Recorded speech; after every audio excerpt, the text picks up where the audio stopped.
بسم اللہ الرحمن الرحیم۔ السلام علیکم ورحمۃ اللہ وبرکاتہ۔ معزز ناظرین، امام ابن کثیر رحمۃ اللہ علیہ نے تاریخ ابن کثیر میں اور دیگر معروف مورخین اور مفسرین نے لکھا ہے کہ نمرود بابل کا بادشاہ تھا۔ 5 یا 6 واسطوں سے اس کا نسب حضرت نوح علیہ السلام تک پہنچتا ہے۔ اس کا شمار ان 4 بادشاہوں میں ہوتا ہے جن کو اللہ تعالیٰ نے پوری دنیا کی بادشاہت عطا فرمائی۔ ان میں سے 2 مومن تھے اور 2 کافر۔ مومنوں میں حضرت ذوالقرنین علیہ السلام اور حضرت سلیمان علیہ السلام، جبکہ کافروں میں سے نمرود اور بخت نصر تھا۔ نمرود کی بادشاہت 400 سال تک رہی۔ یہ باغی و سرکش اور جابر و متکبر بادشاہ تھا۔ دنیاوی زندگی پر لٹو تھا۔ جب حضرت ابراہیم علیہ السلام نے اسے وحدہ لا شریک ذات کے حضور سربسجود ہونے کے لیے دعوت دی تو اس کی جہالت و گمراہی اور لمبی امیدوں نے اسے خالق کائنات کے انکار پر مجبور کر دیا۔ اس بارے میں وہ حضرت ابراہیم علیہ السلام سے جھگڑ پڑا اور اپنی ربوبیت کا اعلان کر دیا۔ نمرود لعین کی اولاد کتنی تھی اس بارے میں تو تاریخ خاموش دکھائی دیتی ہے، مگر کثیر مورخین نے اس کی ایک بیٹی کا بڑی تفصیل سے ذکر کیا ہے۔ اس کے رفت و منزلت کا اندازہ آپ اس بات سے بخوبی لگا سکتے ہیں کہ اللہ پاک نے اس کی طرف حضرت جبرائیل علیہ السلام کو بھیجا۔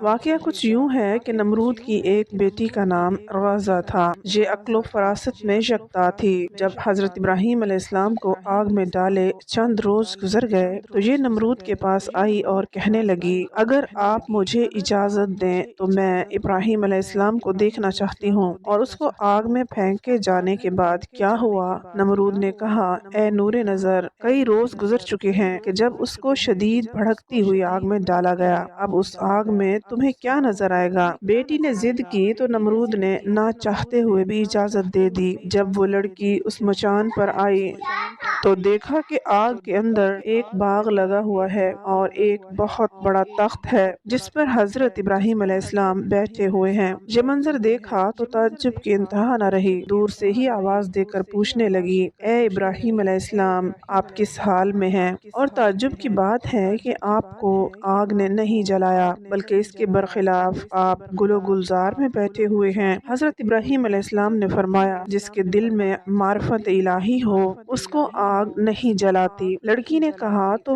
کیا ہوا اگر میں بھی آگ میں آ جاؤں تو آگ مجھے بھی نہیں جلائے گی؟ آپ نے فرمایا، ہاں، بشرط یہ کہ تم اللہ کی وحدانیت کا اقرار کر لو۔ اللہ پاک نے اس کے دل کو نور ایمان سے منور کیا تو اس نے اللہ تعالیٰ کی وحدانیت اور حضرت ابراہیم علیہ السلام کی نبوت کا اقرار کر لیا۔ پھر حضرت ابراہیم علیہ السلام کے بتائے ہوئے کلمہ کا ورد کرتی ہوئی آگ میں داخل ہو گئی۔ مورخین لکھتے ہیں کہ جیسے ہی آگ حضرت ابراہیم علیہ السلام پر ٹھنڈی ہوئی ایسے ہی اس لڑکی کے لیے بھی ٹھنڈی ہو گئی۔ وہ قدم اٹھاتی ہوئی حضرت ابراہیم علیہ السلام کے پاس پہنچی اور وہاں سے واپس لوٹ آئی۔ جیسے ہی نمرود کے پاس پہنچی تو اسے تمام واقعے کا علم ہوا اور یہ بھی معلوم ہوا کہ اس کی بیٹی دین اسلام قبول کر چکی ہے۔ نمرود کے لیے یہ بات بالکل بھی قابل برداشت نہیں تھی۔ اس نے اپنی بیٹی کو ورغلانے کے لیے لاکھ جتن کیے مگر وہ بلا خوف و خطر اپنے ایمان پر ڈٹی رہی۔ بالآخر نمرود نے فیصلہ کیا کہ اسے سخت اذیتیں دی جائیں۔ اس میں پہلی سزا یہ تجویز ہوئی کہ اس کے ہاتھ پیروں میں سے